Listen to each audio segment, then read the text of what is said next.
Во-первых, приветствую всех, кто пришел, поскольку большинство наших журналистов сегодня находится в Киеве.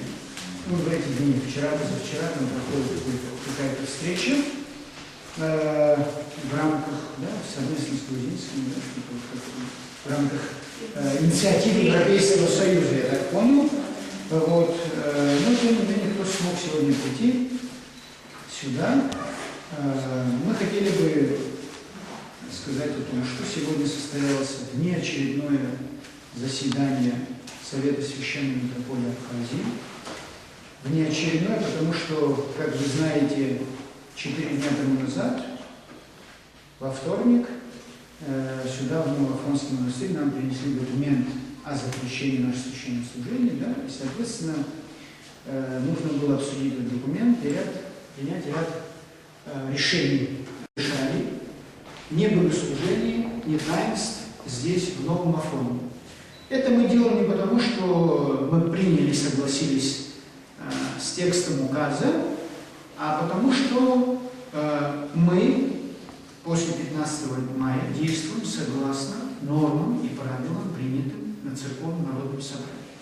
То есть без обсуждения на совете, этот текст размещен в интернете, поэтому, наверное, вы уже ознакомились с ним. Я просто скажу, точнее повторю, несколько положений. Первое, это то, что подобного рода указ о запрещении священного служения не может приниматься без решения епархиального суда или церковного суда, где, прежде чем принять это решение, этот указ, должны быть рассмотрены все документы, вся история вопроса, и после этого выноситься. Этого не было сделано. Второе, этот указ мы должны были получить лично в руки, там, в управлении Майкопской епархии, и лично от епископа, правящего епископа.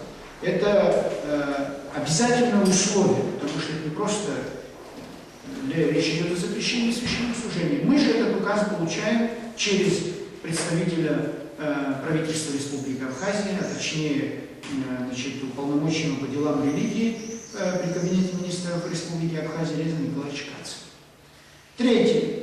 В этом указе дается ссылка на указ о моем запрете необоценной, о моем запрете в 2007 году, который таким образом признается, вступает в юридическую силу, но он не может вступать, потому что, во-первых, в том указе нет сроков, ограничивающих наши действия, что говорит о его недействительности. Об этом указе я узнал через 5 лет после того, как он был издан, и так далее. То есть ряд моментов, о которых я уже говорил.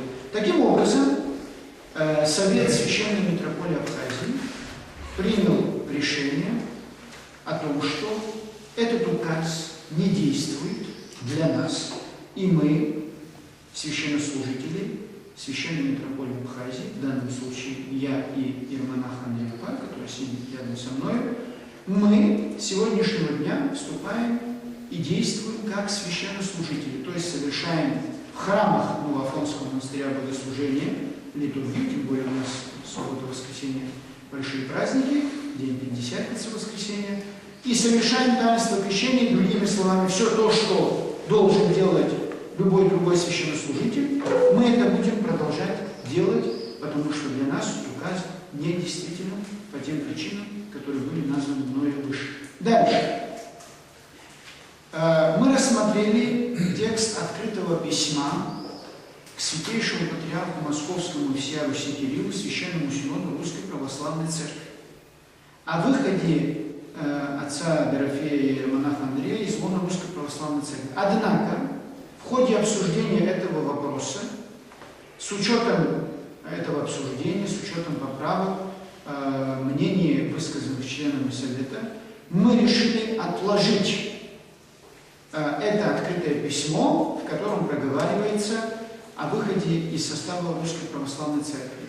Мы опубликуем это письмо, и в нем вместо тех пунктов, где речь идет о выходе из состава Русской Церкви, не митрополии, не речь идет о митрополии, нас в данном случае, отца Андрея, меня, как клирика Русской Церкви, мы видим за что.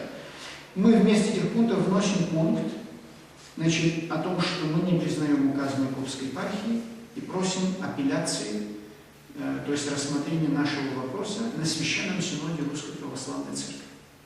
Вопроса, касающего запрета, причин запрета и всего того, что происходило здесь. Еще раз повторяю, чтобы вот не было путаницы, поскольку мы сейчас вручить вам тексты не можем, в силу того, что нужно туда внести те правки, которые мы рассмотрели. Еще раз повторяю, что мы приняли решение об изменении текста открытого обращения. Изначально этот текст подразумевал выход из состава Русской Церкви, но мы изменили текст, мы требуем, не признаем указ Майкопской епархии, требуем апелляции. Дальше. Кроме того, мы рассмотрели еще один текст и посчитали, и приняли решение, вместе сообща, что огласить его мы не можем. Он имеет отношение к другим церквям, которые тоже имеют право решать наш вопрос, просто в силу того, чтобы не испортить благое дело, которое мы начинаем и делаем, текст этот будет отправлен в соответствующую инстанцию, но оглашать его мы не будем в силу принятия решения, такого решения на совете. Дальше. Пункт 4. Значит, мы рассмотрели текст обращения Церков Народного Собрания к предстоятелям и священным синодам поместных православных церквей. Этот текст мы вам предоставить можем. В нем нет никаких вопросов, связанных с нашей внутренней проблемой, с указами, с отменами и так далее, и так далее. Это обращение 14 главам поместных православных церквей, которые идут в порядке диптиха, той последовательности, которая принята в православном сообществе, начиная со святейшего патриарха Константинопольского, затем Александрия, затем Антиохия, Иерусалим, затем идет, значит, Московский патриархат, затем идет, значит, Сербская православная церковь, далее Румынская, Болгарская, Грузинская, Кипрская, Афинская, Албанская, значит, далее идет Варшавские, всей Польши, потом чешских земель и Словакии, то есть, другими словами, предстоятеля, с точки на языке светском, глав церквей, всех поместных церквей и священным синодом этих поместных церквей, в котором мы говорим о том, что происходило здесь 15 мая, какие были приняты решения, и просим обратить внимание на сложившуюся ситуацию, на сложнейшую ситуацию, в которой оказался народ Абхазии. Живя не в простом положении на Кавказе, наш народ пытается сохранить и возродить православную веру. Мы просим православное сообщество во главе с Вселенской Патриархией в кратчайшие сроки создать специальную комиссию для начала обсуждения вопроса урегулирования канонического статуса православной церкви Абхазии на основе решений, принятых на Церковном Народном Собрании 15 мая 2011 года. Все эти решения приводим выше. Мы также просим прислать своих представителей в Абхазию для ознакомления с положением православной церкви. Далее этот документ исходит от председателя членов Президиума Церковного Народного Собрания Совета и секретаря. И прилагаем к этому документу краткая справка о становлении Института Православной Церкви в Абхазии. То есть мы даем понять, как развивалась церковь на территории Абхазии, в каком положении мы сегодня находимся и мы, и православные люди в Абхазии. Вот этот документ в ближайшее время будет разослан тем, кого мы здесь обозначили. С некоторыми главами поместных церквей мы будем встречаться лично и передавать этот документ в руки с разъяснением. С теми, в чьих руках находится, скажем так, решение нашего вопроса. Потому что есть ряд церквей, которые активно вмешаться и решить не могут, но они должны тоже быть в курсе процесса, происходящего здесь в Абхазии.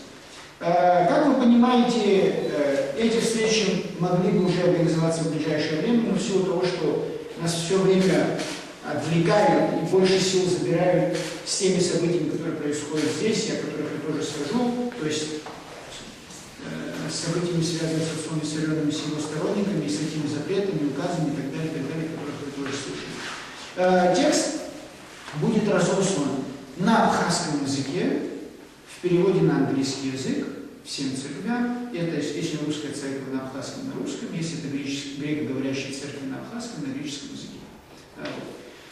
Это пункт 4 сегодняшнего нашего заседания. И, наверное, очень важен.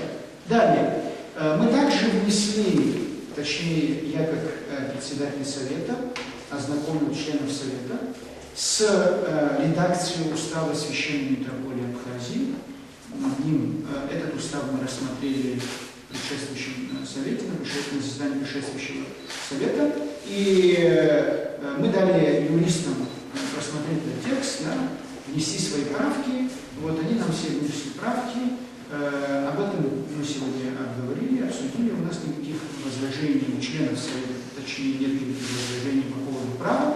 Все эти правки будут внесены, и в ближайшее время текст устава будет подан Министерству юстиции Республики Абхазия для того, чтобы его зарегистрировать.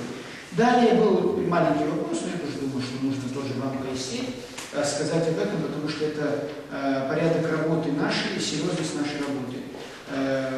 Устав, принятый нами, подразумевает, что всякое отсутствие, отъезд, значит, председателей и его заместителей должно быть согласовано с Советом. Вот сейчас отсутствует диакон Давид Сарсани, он подал соответствующее прошение в Совет Священной Митрополии Абхазии, потому что несколько месяцев он будет находиться на Святой горе в греческом монастыре.